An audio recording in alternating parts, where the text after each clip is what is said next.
Gálatas 5, 22 e 23, o texto diz assim: mas o fruto do Espírito é amor, alegria, paz, paciência, amabilidade, bondade, fidelidade, mansidão e domínio próprio.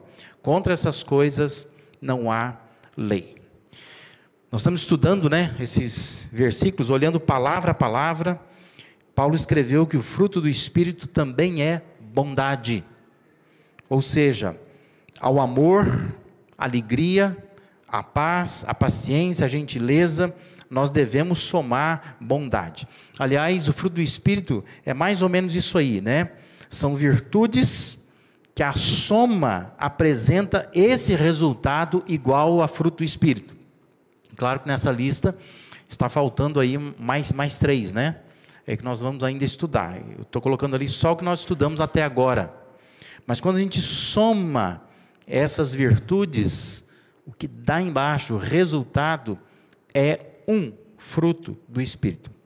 Que é essa combinação de valores, que retrata a pessoa plena em Deus, que Paulo chama então de fruto do Espírito. É isso que Deus quer fazer na gente, O Espírito, Ele deseja produzir no cristão, porque como já foi dito aqui, deve ser o estado normal do crente, Não é algo extraordinário, mas é algo que todo cristão maduro, que busca Deus, genuíno, sério, deveria demonstrar na sua vida. Esse fruto do Espírito mostrado aqui em 9 virtudes. No último domingo eu já expliquei a diferença entre benignidade e bondade, porque algumas versões da Bíblia, as mais antigas, ao invés de aparecer a palavra amabilidade, aparece a palavra benignidade, e na sequência, então, que nós estamos vendo hoje, a palavra bondade. Nós já entendemos que benignidade, ou amabilidade, ou gentileza, retrata o coração bondoso, é a pessoa gentil, a pessoa amável, e denota então a essência, parte interna da pessoa, Independente da ação dela, enquanto que bondade refere-se à bondade ativa, às ações de bondade. Pessoa benigna, ela não precisa fazer o bem para ela fazer as pessoas se sentirem bem perto dela. Não é que a pessoa benigna não faça o bem, ela faz, mas mesmo quando ela não faz, ela faz bem para quem está perto dela. Porque benignidade tem a ver muito com essa coisa da pessoa ser assim, e ela transpira, ela exala bondade.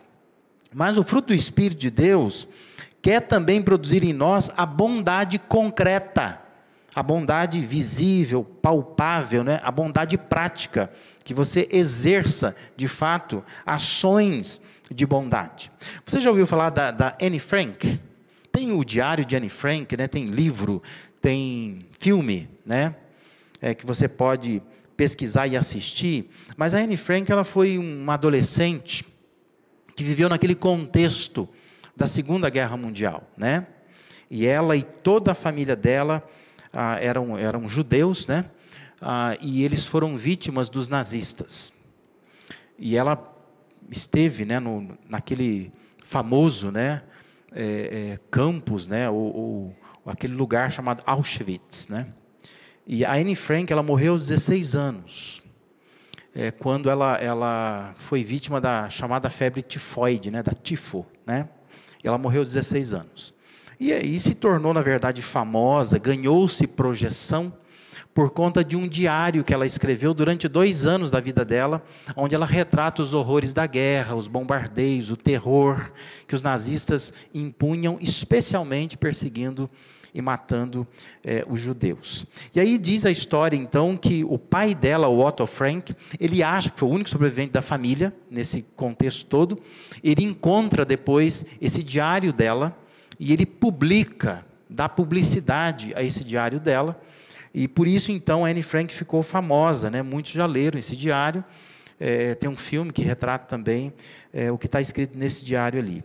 Mas é interessante que, a despeito da experiência dolorosa que ela teve, no diário dela, ela escreveu essa frase aí, apesar de tudo, eu ainda creio na bondade humana. E é difícil você imaginar uma pessoa que passou por uma experiência como ela passou, de muita dor, de ver a família sofrendo, ver todos os parentes dela, vizinhos, pessoas conhecidas sofrendo naquele contexto da guerra. Ela escrever o que provavelmente foi aos seus 14, 15 anos, né? Uma adolescente, ela escrever isto: apesar de tudo, eu ainda creio na bondade humana. Essa menina tinha esperança de que seres humanos ainda poderiam agir com bondade, apesar do contexto que ela estava vivendo ali. Nós vivemos num mundo mau, vivemos num mundo de pessoas maldosas, mas praticar a bondade é revelar Deus presente no mundo. Quando a gente pratica a bondade, nós preservamos resquícios de um Deus bondoso, da glória de Deus presente na sua criação, embora essa criação danificada é pelo pecado, né?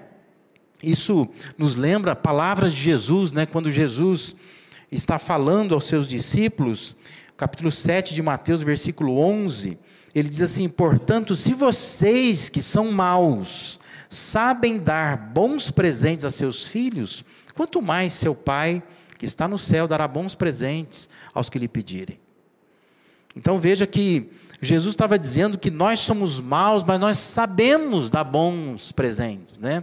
A gente sabe exercer, a gente sabe praticar bondade, porque nós somos seres maus por causa da natureza pecaminosa, mas nós podemos fazer coisas boas, por sermos criados à imagem e à semelhança de Deus, que nós trazemos em nós ainda as marcas de Deus, os sinais de Deus, e quando redimidos por Deus, então, o Espírito de Deus quer produzir em nós ações de bondade. Por isso, é preciso que a gente entenda duas realidades que devem ficar muito claras para nós aqui. A primeira realidade é que completamente bom, só Deus é, só Deus.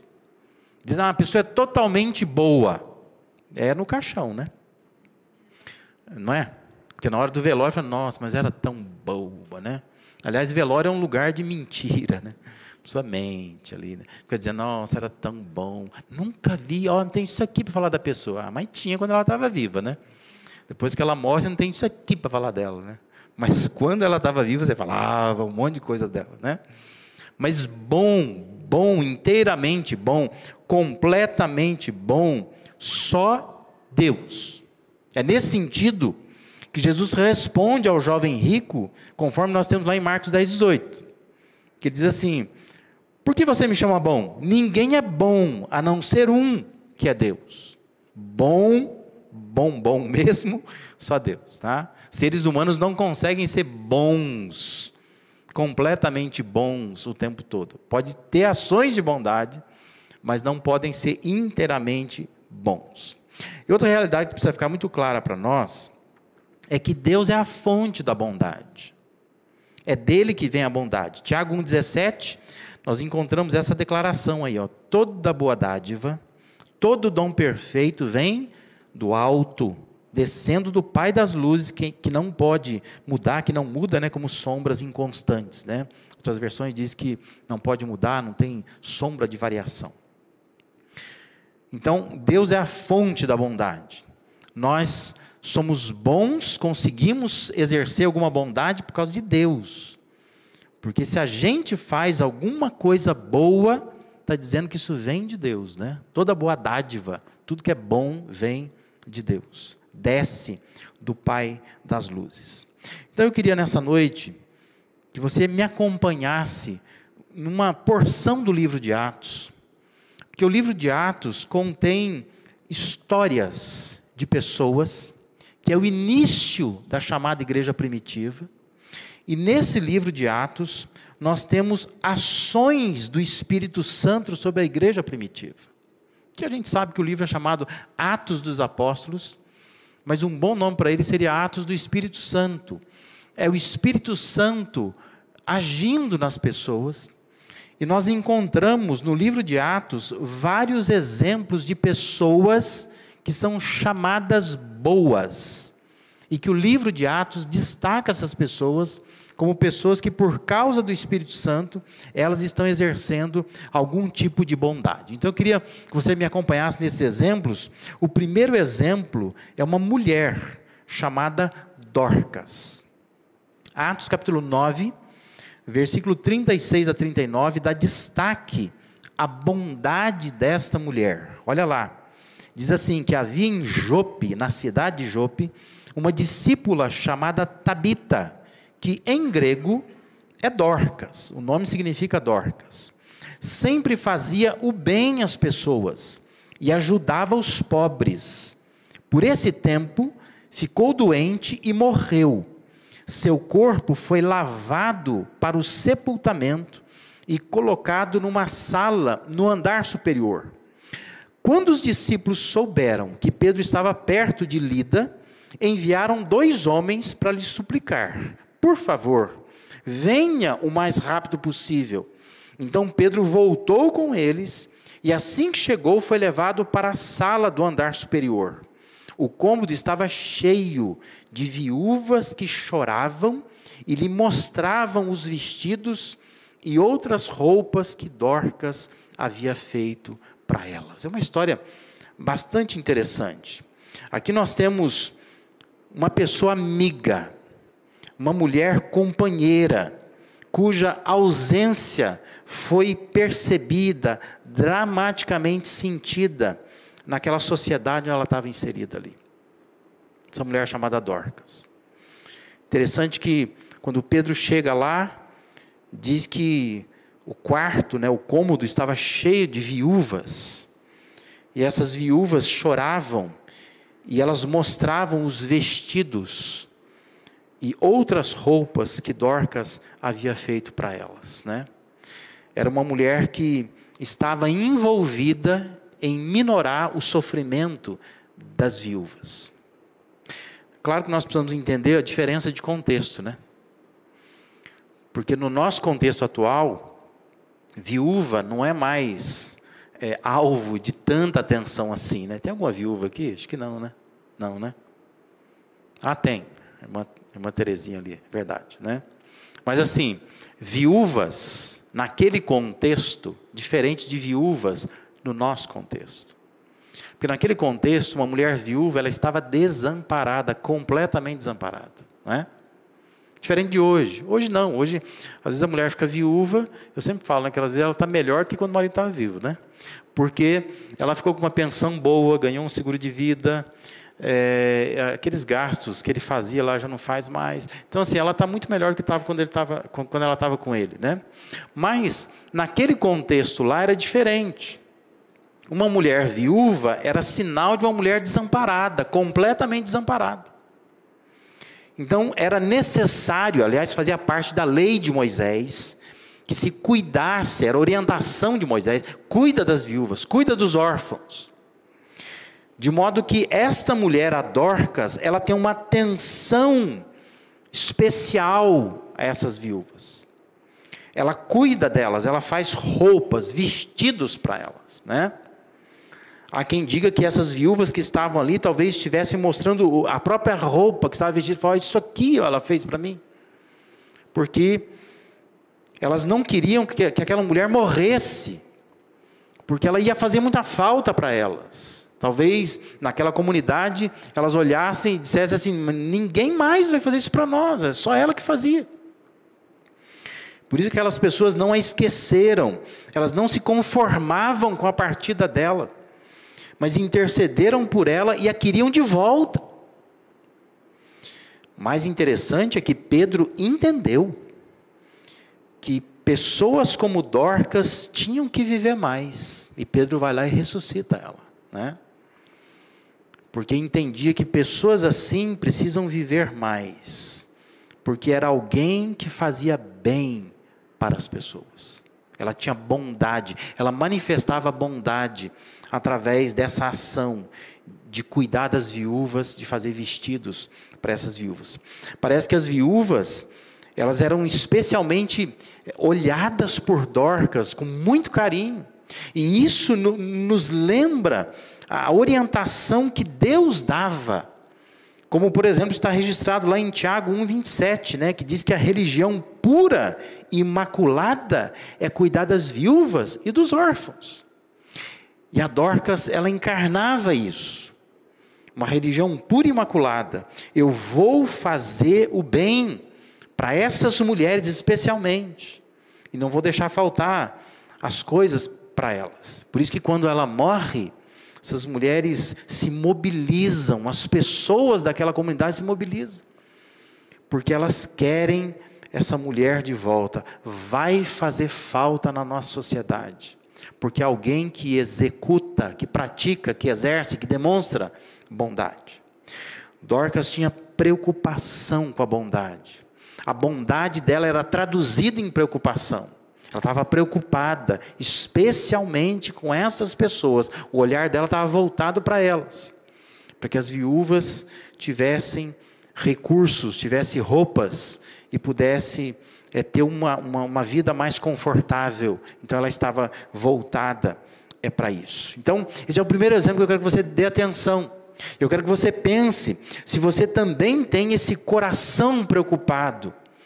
Se a sua bondade se traduz em preocupação, ou se a sua preocupação se traduz em bondade, prática, fazendo alguma coisa. Porque Dorcas era alguém assim.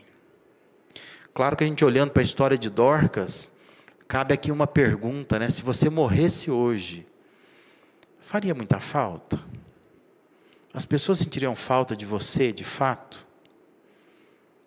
Ou elas só iriam dizer assim, infelizmente morreu, né? Tanta gente já morreu nessa crise toda aí de pandemia. Mas você realmente faria falta a alguém? Alguém ia dizer assim, nossa, mas agora eu não sei mais o que fazer. Alguém ia querer que você vivesse mais, porque você faz bem, você tem feito bem, aonde você está, onde Deus tem plantado você.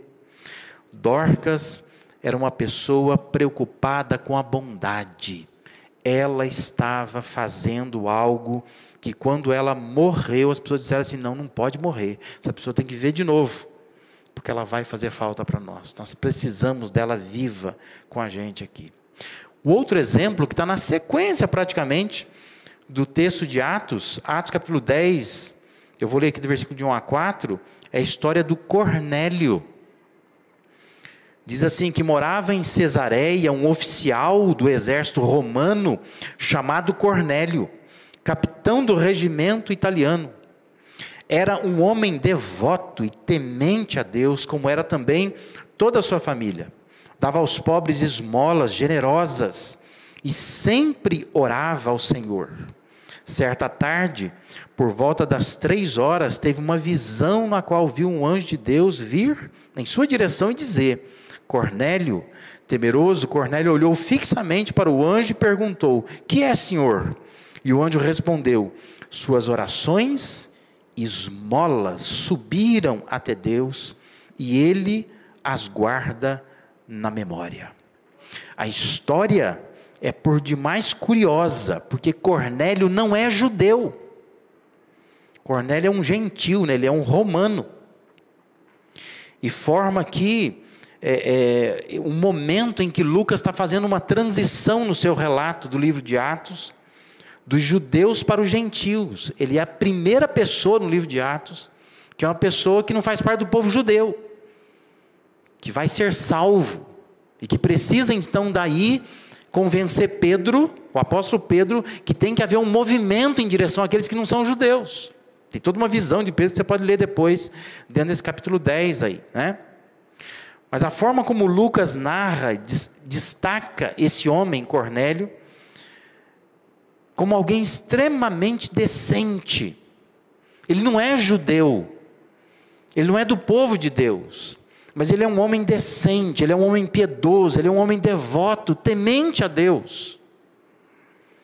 E ele é descrito como um homem generoso e bom, alguém cuja atenção estava voltada para os pobres. Você vê? É outra bondade, que a Dorcas estava voltada para as viúvas, mas o Cornélio está voltado para os pobres. Ele era um militar romano, que, embora ele convivesse com a rigidez, com a dureza que é necessária ao ofício dele, ele tinha sensibilidade de suprir as carências dos menos favorecidos.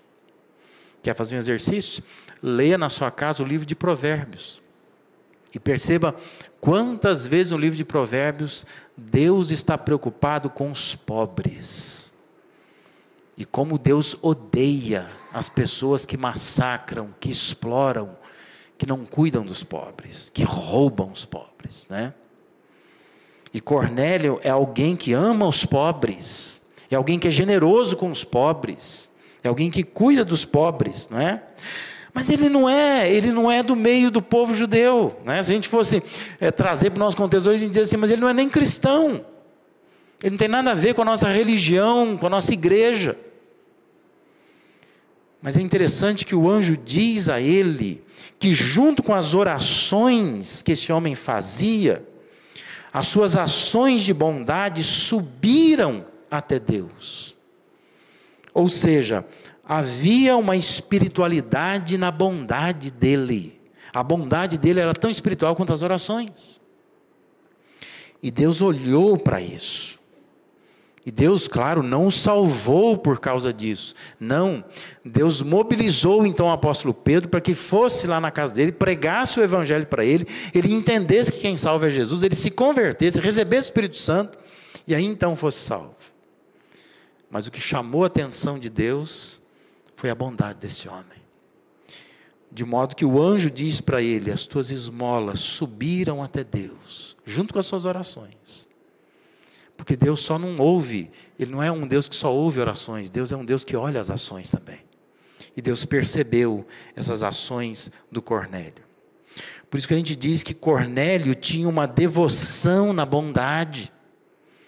A bondade dele era devota, ou seja, ele entendia que tanto quanto é importante orar, também é o ser bom, é fazer o bem para as pessoas. E aqui está, meus irmãos, uma coisa que nós precisamos nos atentar. Porque nós estamos cansados de ver crentes que oram, que vão à igreja, que cantam, que levantam a mão, mas é gente ruim, que faz maldade, que tem o coração cheio de maldade. A gente fica perguntando, mas como que pode? Como que pode se dizer cristão assim?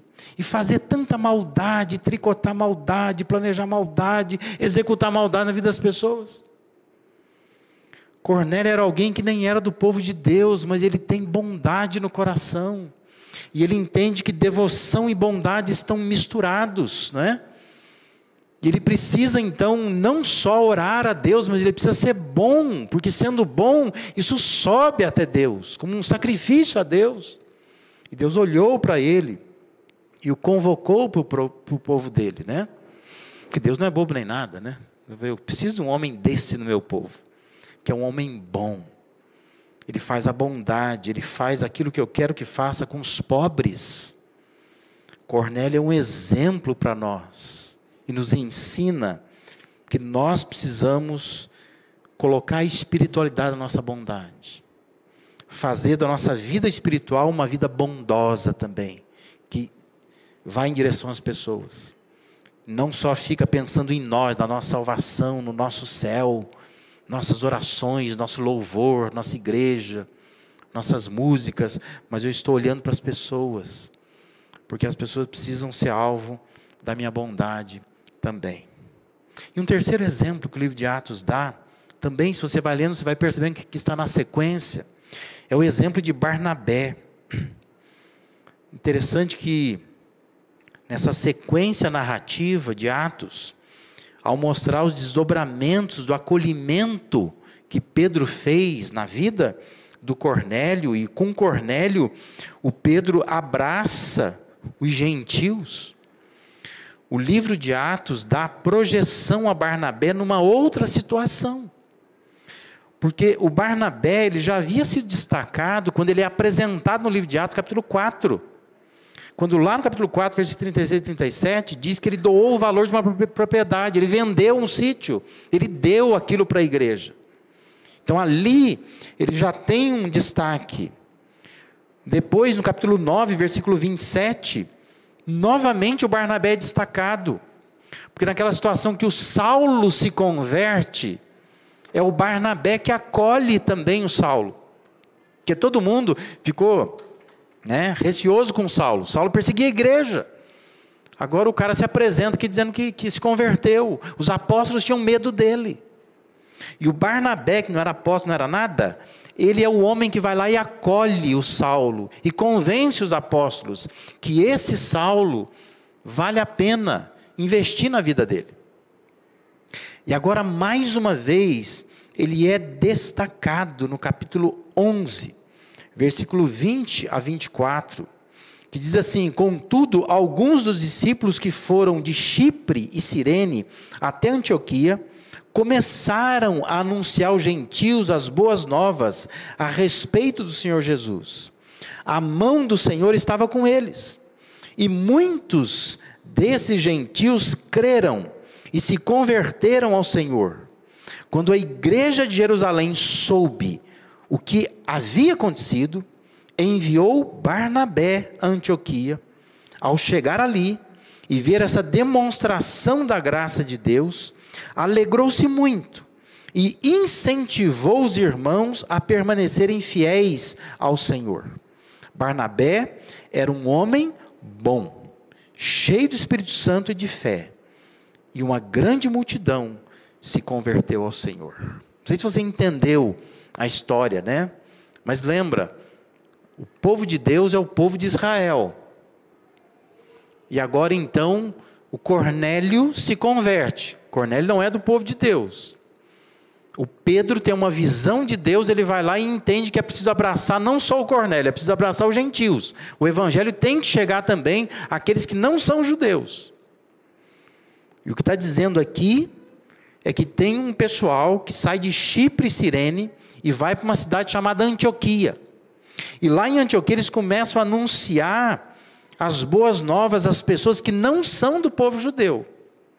Essa notícia correu e chegou lá em Jerusalém, que é a sede da igreja. E lá na sede da igreja todo mundo fica inquieto. Esquisito esse negócio, porque lá em Antioquia tem um grupo se organizando como igreja, mas esse grupo não é do povo de Deus, não são judeus. O que eles fazem? Vamos mandar alguém para lá. Quem que eles mandam? O Barnabé. O texto diz que Barnabé vai a Antioquia ver o que estava acontecendo lá. E chegando ali, diz o texto, ele não olha simplesmente as pessoas. O que Barnabé vê é Deus manifestando nas pessoas. O texto diz que ele vê a graça de Deus daquelas pessoas, O texto diz que ele se alegra com isso, e ele anima aquelas pessoas. Fala, pode continuar fazendo o que vocês estão fazendo, E ele abençoa aquelas pessoas ali, e diz que ele diz para elas, fiquem fiéis, permaneçam fiéis ao Senhor. O motivo de Barnabé agir assim, o texto justifica como sendo em virtude dele ser um homem bom, ou um homem de bem, cheio do Espírito Santo e cheio de fé. Sabe o que a gente aprende com isso? Pessoas bondosas são pessoas que conseguem perceber o que Deus está fazendo. Barnabé percebeu o que Deus estava fazendo, independente do que estava dizendo lá em Jerusalém. Mas ele percebeu a graça de Deus. E ele percebe como que Deus está fazendo. E ele consegue ver coisas que parece que ninguém está notando. Porque é um homem bom, um homem cheio de Espírito Santo, um homem que é cheio de fé. Lucas descreve como foi importante um homem com o caráter, com a fé do Barnabé, para não impedir que os gregos pudessem também conhecer Jesus em Antioquia. Anos mais tarde, se você continua lendo o livro de Atos, lá no capítulo 13 de Atos, você vai ver que a igreja de Antioquia se tornou um celeiro de missionários. Na verdade, assim, o livro de Atos é como se fosse um trem puxado por uma locomotiva. E no livro de Atos você tem 2 homens que puxam a locomotiva, né? Que é a locomotiva e puxa esse trem da igreja. Você tem um homem que é o Pedro, capítulo 1 de Atos, até mais ou menos capítulo 12 de Atos, quem puxa a igreja é o apóstolo Pedro. Capítulo 13, até o final de Atos, quem puxa é o apóstolo Paulo. 2 homens. Mas também tem 2 igrejas. O livro de Atos, Jerusalém é uma igreja que faz tudo acontecer. Mas a partir do capítulo 13, Antioquia é quem faz tudo acontecer. É de lá que saem missionários. É dali que o apóstolo Paulo é enviado. É ali que surgem as viagens missionárias. É dali que o evangelho chega a Roma, o centro do poder romano. Você percebe a importância de Antioquia, né? Mas quem é que dá projeção a Antioquia? Quem é que consegue aprovar aquilo, dar um aval? Esse homem, chamado Barnabé. Que maldade seria não ver o que Deus estava fazendo em Antioquia? Seria uma maldade. Porque iria impedir a graça de Deus operando naquela cidade ali. Um homem de bondade é praticamente fundamental. E Barnabé era o fiscal que foi lá e foi verificar o que estava acontecendo. É bom a gente lembrar o que Tiago escreveu, né, na sua carta, quando Tiago diz: pensem nisto, pois quem sabe que deve fazer o bem e não faz, comete pecado. Se Barnabé fosse lá em Antioquia e não aprovasse o trabalho daquela igreja, ele estaria cometendo maldade. Porque Tiago diz que quem sabe que deve fazer o bem e não faz, nisso comete pecado.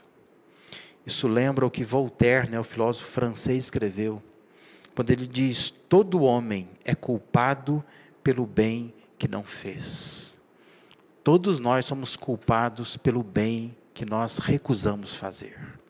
Está na nossa mão o poder de fazer e a gente não faz esse bem. Barnabé não se recusou a fazer o bem. Barnabé tinha um olhar de bondade, olhos bons, para conseguir olhar para uma situação onde todo mundo está vendo maldade, ele está vendo, tem coisa boa aqui.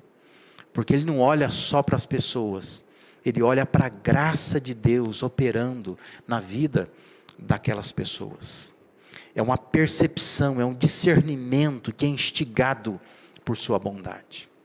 Nós precisamos ser pessoas como Barnabé, onde todo mundo está vendo maldade, você precisa ter um olhar de bondade e conseguir perceber a graça de Deus em algumas circunstâncias, algumas situações, algumas pessoas. Quando ninguém está vendo, é importante que você veja, que você perceba. Olhando para esses exemplos de pessoas bondosas, né, que executaram bondade, o que fazer de prático? O que a gente poderia fazer de prático para a nossa semana aí, né, e pensar, o que nós vamos viver essa semana? O que vai mudar nessa semana? Quando a gente pensa no que nós estamos ouvindo aqui nesta noite, né, que o fruto do Espírito também é bondade. Deixe-me dar algumas sugestões, né? Pense quais são as pessoas, quais são as situações, os locais que poderiam contar com a sua bondade. Aonde é que você precisa ser mais bondoso, mais bondosa? Separe alimentos para doação. Por que você não pega lá na sua casa? Muita gente, eu sei que às vezes no trabalho, na empresa que trabalha, você recebe uma cesta básica, tem coisa que vem na cesta básica que você nem usa. Não é costume da sua família usar aquilo, né? Separa aquilo para doar para alguém. Faça uma doação essa semana. Descubra aonde é que está precisando, né? Veja roupas, veja calçados que você não usa mais para doar. Que tem gente que acumula coisas, você não usa mais. Você vai morrer. Aquilo não vai junto com você. Você fica guardando, olhando para aquilo lá. Você não usa mais. Pega aquilo e diz: olha, eu vou ser uma pessoa bondosa. Eu vou doar isso para alguém. Não é coisa ruim, não. Doa coisa boa. Coisa que você vestiria, mas que você já cansou de vestir. Então vai lá e veste alguém, calce alguém, abençoe alguém.